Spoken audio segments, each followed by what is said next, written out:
ஐந்து கரத்தனை ஆனை முகத்தனை இந்தின் இளம்பிறை போலும் ஏற்றனை நந்தி மகன்தனை ஞானக் கொழுந்தினை புந்தியில் வைத்து அடி போற்றுகின்றேனே.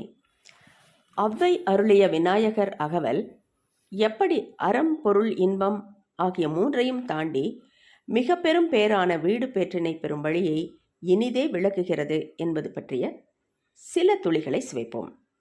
முதலில் விநாயகர் அகவல் தோன்றிய வரலாற்றை காண்போம். ஒரு சமயம் சுந்தரமூர்த்தி நாயனாரும் சேரன் பெருமாள் நாயனாரும் கைலாயம் செல்ல புறப்பட்டார்கள். அப்பொழுது அவர்கள் ஔவையாரும் தங்களோடு இருந்தால் நன்றாக இருக்கும் என்று எண்ணினார்கள். கைலாயம் வரவேண்டும் என்று ஔவையை வேண்டினார்கள். அச்சமயத்தில் ஔவையார் விநாயகர் பூஜை செய்து கொண்டிருந்தார்.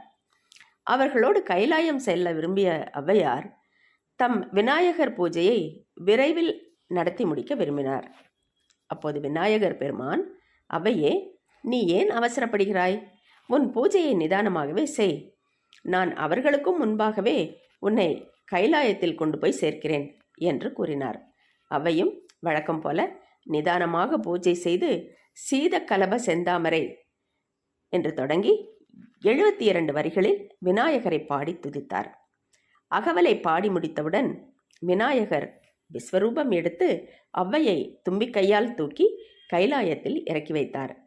அதன் பிறகு வெகு நேரம் கழித்து அங்கு சுந்தரரோடு சேரமான் பெருமாள் வந்து சேர்ந்தார். ஔவையார் அவர்களுக்கும் முன்பாகவே கைலாயம் அடைந்திருப்பதைக் கண்டு இருவரும் அதிசயித்தனர்.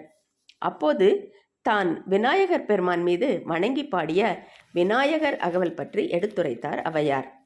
இதுதான் விநாயகர் அகவல் தோன்றியதற்கு காரணமாக சொல்லப்படும் வரலாறு. நம் இனிய தமிழ் மொழியில் தோன்றிய மிகச்சிறந்த ஞான நூல்களில் ஒன்று விநாயகர் அகவல். சிறுவர்கள் பயில்வதற்கு ஏற்ற வகையில் ஆத்திச்சூடியும் கொன்றைவேந்தனும் அமைந்ததைப் போலவே எளிய மக்களும் விநாயகரை பாடி வழிபட இலகுவான நடையில் விநாயகர் அகவல் இயற்றப்பட்டுள்ளது. சிறிது மண்ணை பிடித்து அதில் ஒரு அருகம்பில்லை இட்டு வணங்கும் எளிய வழிபாடு விநாயகர் வழிபாடு. அதே போலவே மிக எளிமையான இறைவனாகிய மெய்ப்பொருளை உணரும் வகையில் மிகவும் எளிமையாகவும் அற்புதமாகவும் அமையப்பெற்றுள்ள நூல் விநாயகர் அகவல். இந்நூலின் தலைவனாகிய விநாயக பெருமான் அன்னையும் பிதாவுமே முன்னறி தெய்வம் என்னும் சீரிய கோட்பாட்டினை உலகுக்கு உணர்த்தியவர். தாய் தந்தையரை மிஞ்சிய உலகம் இல்லை என்று எடுத்துக்காட்டும் விதமாக அம்மையப்பனை சுற்றி வந்து அரிய மாம்பழத்தை பெற்றுக்கொண்டதன் மூலமாக பூவுலகிற்கு உணர்த்திய முழு முதல் கடவுள். கோவில்களில் வாயிலிலேயே அமர்ந்து பக்தர்களுக்கு முதலாக காட்சி தந்து அருள் பாலிக்கும் மூல நாயகராய் விளங்குபவர் விநாயக பெருமான்.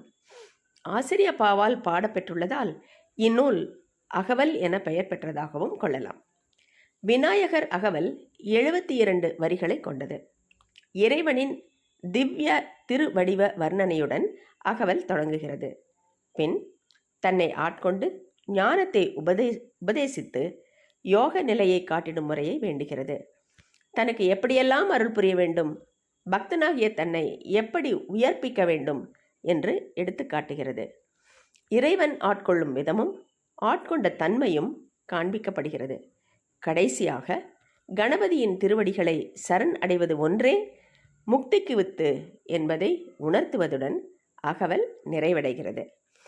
கடவுளை கண்ணால் காண முயற்சிப்பதை விட நம்பிக்கையால் உணர கற்றுக்கொள்ளும் விதத்தை நமக்கு உணர்த்துகிறது.